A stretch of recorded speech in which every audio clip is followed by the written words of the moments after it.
Some more terms that need definition. Learning, of course, is an innate capacity. We all have this capacity. We learn to fear heat. We learn language. We learn our culture. Learning is part of living. It's part of what we all do, and it's natural to humans and to other creatures as well. Another term that's often used in this area is the word training. And training has a very limited kind of meaning. It's becoming familiar with specific tasks, like being trained to fix a bike, or trained to garden, or trained to recognize birds. It has a very narrow and specific meaning in relation to something that is learnt.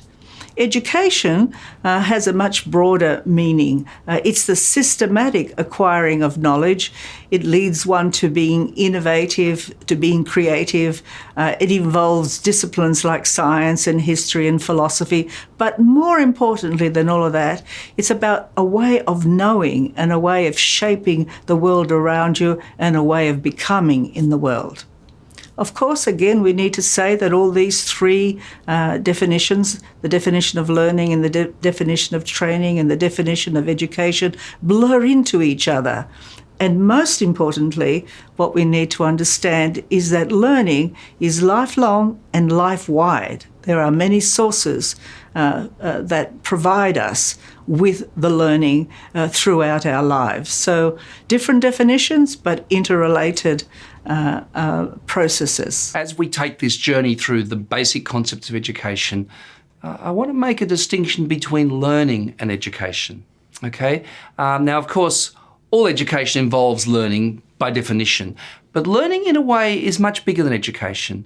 So, firstly, we have an innate capacity to learn, and in fact, we share that innate capacity with many other sentient creatures. In a way, all the research that people do about ants and, insects of one sort or another, even creatures which are, in terms of the evolutionary spectrum, a long way away from us as humans, are sentient creatures who do learn things from their environment. They're not simply programmed by their genes, but certainly creatures that are very close to us, be it dogs or cats, or be it even closer, various primates, they have quite remarkable learning capacities. And in fact, they have capacities to communicate in all sorts of ways as well. So in other words, as a species, learning is not unique to us, but also it's an innate and intrinsic capacity which we as a species have, as some other species do as well.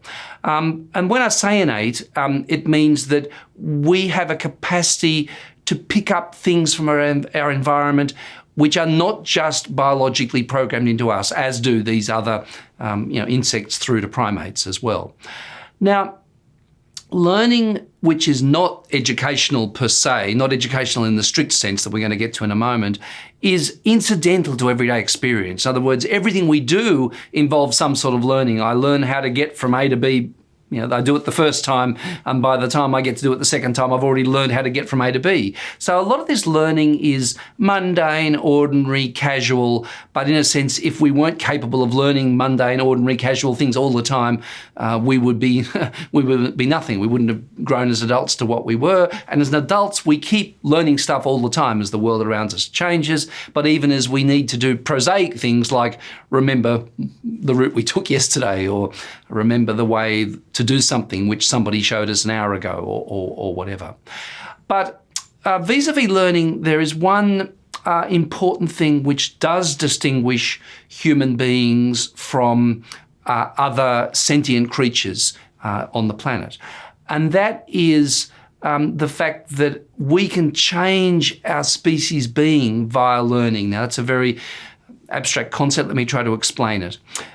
Primates can learn things, and in fact, humans have taught primates in laboratory conditions, zoos or research labs, an incredible lot of stuff, symbol systems and whatever. But those primates are unable to teach their offspring what they've learned. But what we do as humans is we teach our our offspring all sorts of stuff. And we as adults throughout our lives are constantly learning things, and we constantly reshape the environment that we're in, for better or for worse. We sometimes create environmental disasters, social disasters. I'm not saying that we've been very successful at our learning and teaching in a human sense. Sometimes we're miserably unsuccessful. But one thing that's clear is we're constantly changing the conditions of our existence. Now, for other creatures on Earth, the only way in which their conditions change is through biological evolution. So, if you buy the Darwinian argument about natural selection, things do change. There is such a thing as natural history.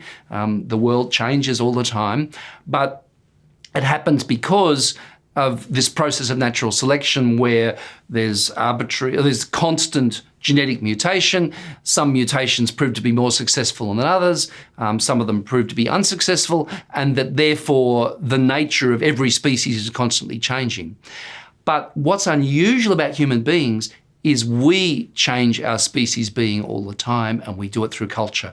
We interact with the environment, we invent things, we speak in new kinds of ways, a new colloquialism turns up and we pick it up. So we, in many, many ways, we're in a constantly humanly made environment. We might make a mess of it, we might do a terrible job of it, but it's a dynamic, humanly made environment. In a sense, what we've done is the pace of change that we've constructed for our own species has meant that we have jumped out of natural selection and evolution being the only form of change possible for us as a species. So that's actually a revolutionary thing, and the key to that, to our humanness, is actually learning. The key to culture is the fact that what we know we have learned, and also we can learn new things and we can teach new things. It's something where we're not just recipients of these constantly moving practices, but we can actually pass those things on by example and so on. But in the realm of learning, this happens organically, it happens naturally, it happens informally. Now, when we go to education, I've got a definition of education that I want to put to you here, which is education is one form of learning. Education is, of course, about learning, but it's one form of learning, and that is the peculiarly human capacity to nurture learning in a conscious way, right? So that's really my definition of what education is, and we find this manifest in formal institutions of learning. So learning happens everywhere, naturally, wherever we are, but education is a formal, conscious, structured approach to learning. That's what education is.